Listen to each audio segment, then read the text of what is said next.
Assalamualaikum warahmatullahi wabarakatuh. Saya Kapolda Sumatera Barat.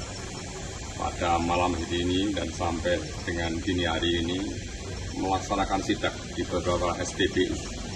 Dan pada dini hari ini kami menemukan ada 10 kendaraan yang berada di sini dengan tangki-tangki yang dimodifikasi.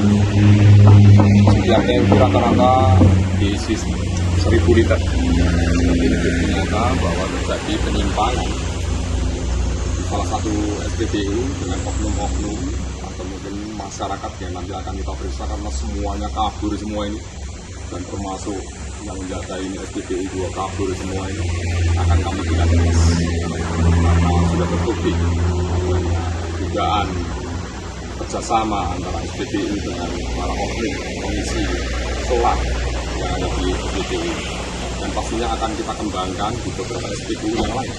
Saya perintahkan semua Kapolresta di jajaran Polda Sumatera Barat untuk tidak henti-hentinya di jam berapapun, dalam situasi yang seperti apapun, melakukan operasi dan melakukan pengecekan baik di SPBU maupun di jalan-jalan kalau kendaraan yang diduga dimodifikasi dengan tangki-tangki semacam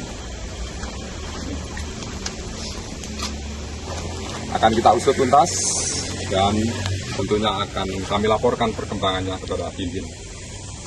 Demikian, terima kasih. Saya Kapolda Sumatera Barat, Irjen Pol Suharyono dan kawan-kawan. Wassalamualaikum warahmatullahi wabarakatuh.